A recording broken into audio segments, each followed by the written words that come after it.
Min, kalau akun sosial media dibajak seseorang, semisal sama mantan, itu bisa dilaporkan apa enggak? Nah itu, komandan pernah nggak Wah, alhamdulillah dibajak mantan, pernah nggak? nggak pernah. Nggak pernah.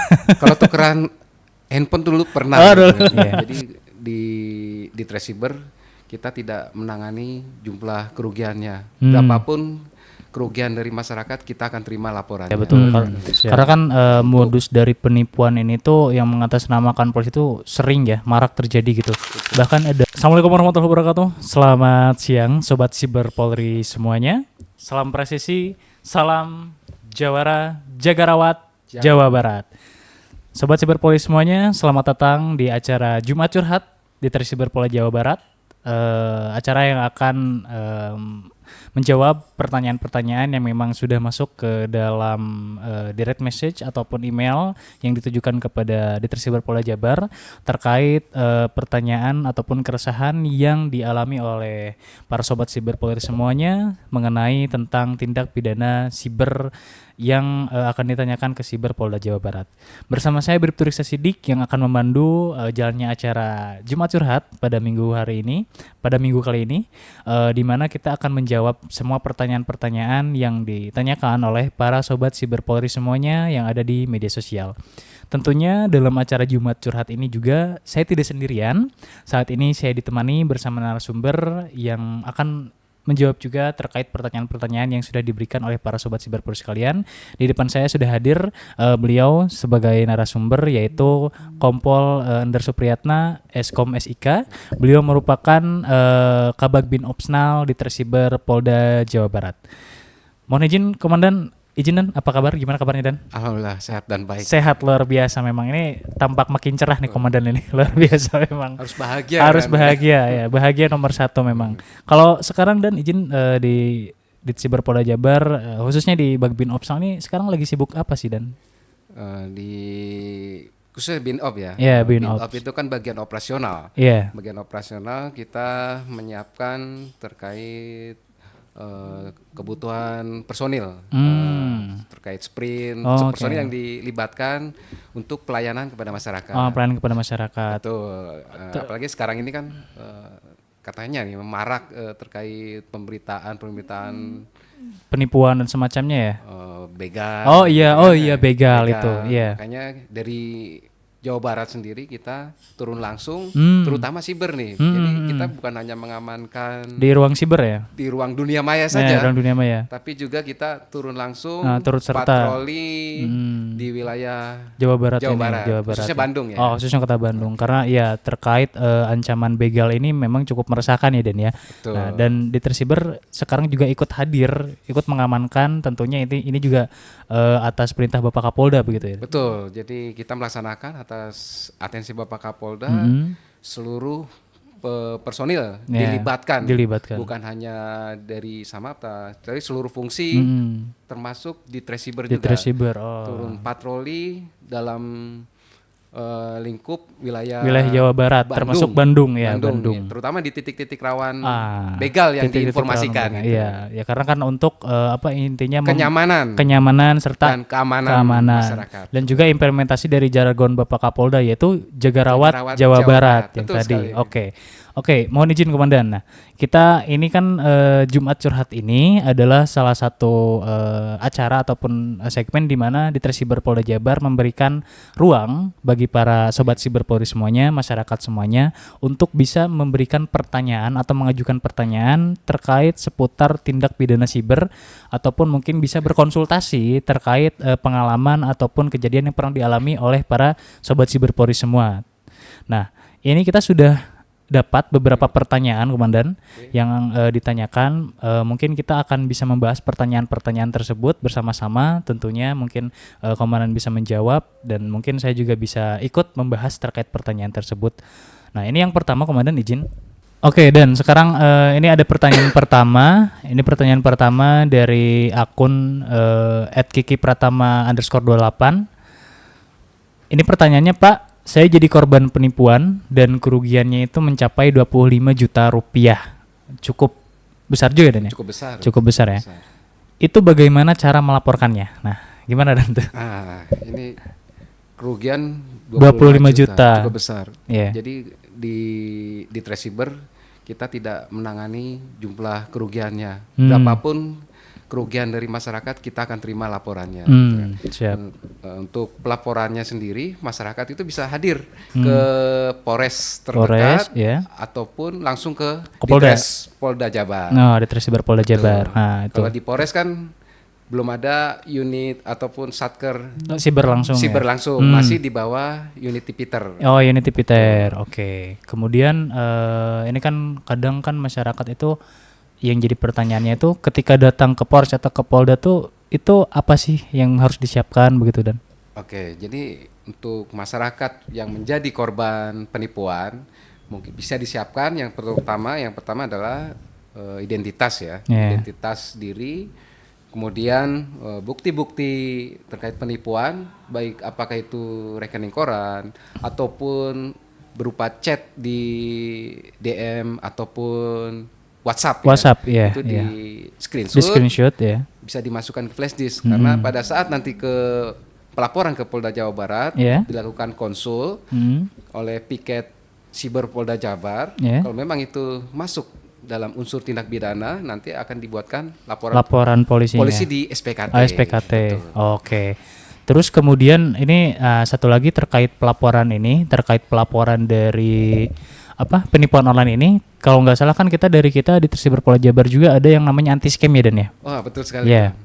Nah terkait anti scam itu, ini informasi juga untuk Sobat Siber Polri supaya ketika Sobat Siber Polri semua menjadi korban penipuan online dan ingin mengajukan pemblokiran rekening dari pelaku penipuan tersebut, kan biasanya harus datang ke Polda atau ke Polres ya dan dia bikin laporan, terus bawa surat bukti tanda laporan, terus ke bank kan. Nah sekarang udah ada cara yang lebih cepat, yaitu Sobat Siber Polri semua tinggal menginput laporan pengaduan penipuan ke www.ascjabar.siberpolri.id, di mana itu penanganannya lebih cepat, tidak perlu harus ke kantor polisi. Sobat Siber Polri semua tinggal memasukkan data diri, kemudian bukti-bukti transaksi dengan pelaku, kemudian rekening pelaku dan rekening pribadi dari Sobat Siber Polri semua. Dan itu ketika kita klik laporan, itu laporan langsung ditindaklanjuti dan akan diverifikasi oleh operator. Nah setelah diverifikasi nanti laporannya akan diteruskan ke pihak bank untuk dilaksanakan pemblokiran dari rekening pelaku. Dan itu terbuka 24 jam untuk Sobat Siber Polri semua. Nah setelah itu kalau memang Sobat Siber Polri ingin melakukan seperti tadi yang dikatakan Komandan untuk melakukan membuat laporan polisi, silahkan datang ke Polres atau ke Polda ya Dan ya. Begitu ya. Oke. Nah itu dia terkait jawaban dari tadi Kiki Pratama 28 ya, yang tadi menjadi korban penipuan online, pelaporannya seperti apa. Nah tadi sudah dijelaskan ya, mudah-mudahan cukup ya Dan ya. Betul, jadi nggak perlu saya jelaskan karena Mas Riksa ini operatornya gitu kan, jadi tahu banget itu gimana melayani masyarakat pada saat melaporkan ke ascjabar.siberpolri.id. Jadi lebih paham gitu kan, karena operatornya langsung kan. Kebetulan saya juga sebagai operator dari anti scam begitu, pernah jadi operator begitu. Oke. Nah ini ada pertanyaan yang kedua nih Dan, dari akun Siva SY_. Kurang lebih pertanyaan seperti ini, Pak. Saya ada telepon yang mengatasnamakan polisi yang mengatakan bahwa keluarga saya telah terjerat kasus narkoba. Kemudian yang bersangkutan mengatakan bahwa akan diproses kecuali mau membayar jaminan hukum. Nah, apakah itu modus penipuan online atau bukan? Oke, pertanyaan sangat menarik ini. Di mana belakangan ini nih perlu diketahui juga ini. Banyak modus-modus seperti ini. Jadi modusnya itu kan keluarganya terjerat kasus narkoba ataupun ada juga yang keluarga terjerat kecelakaan ya Dan. Dengan modus dari pelaku itu meminta membayar untuk menyelesaikan perkara yang bersangkutan itu. Ya, Dan. Nah, itu saya harapkan kepada masyarakat itu jangan sampai mudah percaya. Apalagi ini mengatasnamakan keluarga yang terlibat perkara narkoba. Saya berharap kepada masyarakat yang dapat telepon dari pelaku penipuan gini, cek dulu, cek kepada kepolisian, anggota keluarga ya. Iya, anggota keluarga dulu. Apakah ada anggota keluarga yang benar-benar terjerat? kemudian bisa dilanjut ke kantor polisi terdekat, apakah itu Polsek, Polres, ataupun ke Polda, untuk mengkonfirmasi benar atau tidaknya gitu kan. Jadi jangan sampai penyesalan itu belakangan. Iya, gitu penyesalan kan. belakangan. Iya betul. Karena kan modus dari penipuan ini tuh yang mengatasnamakan polisi itu sering ya marak terjadi gitu. Bahkan ada modus baru nih kemarin dan izin kita dapat laporan di mana ada seseorang juga sama dihubungi oleh pihak kepolisian itu mengaku dari Polda. Dan itu sebenarnya bukan dari Polda aja, mereka tuh bisa mengaku sebagai dari Polres bahkan Mabes Polri begitu kan, yang bilang bahwa ada seseorang nih, seorang perempuan dihubungi, dia video call pakai seragam polisi. Dia bilang bahwa si perempuan ini juga sama kayak gini terjerat kasus narkoba. Cuman modusnya kayak si polisi ini tuh nangkep kayak kurir gitu. Nah di kurir itu tuh dia bawa paket isinya narkoba. Nah di mana si paket itu tuh ada tulisan alamat, nomor telepon dan namanya itu nama korban. Begitu. Nah dari situ tuh ada polisi yang video call bahwa korban itu sebagai jaringan dari yang pemilik narkoba ini. Nah apabila pengen prosesnya itu dibantu atau memang proses hukumnya itu istilahnya diselesaikan lah gitu kan, harus membayar biaya perkara sekitar sekian juta begitu. Nah kita yang mungkin istilahnya masyarakat awam mungkin merasa panik ya, karena di mana yang ininya itu si polisinya itu dia bahkan membuat kayak sprint penyelidikan palsu atau membuat KTA palsu gitu, bahkan dia video call menggunakan seragam. Nah itu harus hati-hati juga sobat siberpolis sekalian, karena sekali lagi kepolisian itu dalam hal berperkara itu tidak pernah menghubungi lewat WhatsApp ataupun telepon, pasti ada minimal surat pemanggilan atau surat pemberitahuan ya Dan ya. Betul. Jadi masyarakat jangan sampai mudah terpercaya, karena dari pelaku penipu sendiri itu berharap tujuan sasarannya itu panik dan diharapkan tuh segera ke ATM dan mentransfer sejumlah uang. Ya itu dia makanya. Oke, itu buat sobat siberpolis semuanya yang ada di rumah, sekali lagi kalau memang ada modus seperti itu, baik telepon, video call, WhatsApp yang mengatasnamakan kepolisian, sekali kepolisian tidak pernah melakukan konfirmasi terkait sebuah perkara ataupun terkait sebuah kasus hanya lewat telepon. Minimal ada surat pemanggilan ataupun surat undangan begitu. Dan di sisi lain juga tidak akan meminta mentransfer uang tanpa seperti yang perkara yang tidak jelas gitu. Tidak akan kepolisian meminta untuk mentransfer uang kepada seseorang begitu. Mungkin mudah-mudahan bisa terjawab ya pertanyaannya tadi dari Siva Asia _ begitu. Oke, pertanyaan berikutnya. Oke, ini pertanyaan selanjutnya dari Dams _FR. Oke, Min, kalau akun sosial media dibajak seseorang, semisal sama mantan, itu bisa dilaporkan apa enggak? Nah itu, komandan pernah enggak? Wah, alhamdulillah. Dibajak mantan pernah enggak? Nggak pernah. Nggak pernah. Kalau tukeran handphone dulu pernah. Dulu. Nah itu gimana tuh Dan? Bisa dilaporkan nggak? Mungkin, nah ini sebenarnya agak abu-abu juga ya. Misalnya dibajaknya tuh kayak gimana ya? Dibajaknya itu dalam artian apa ini kan?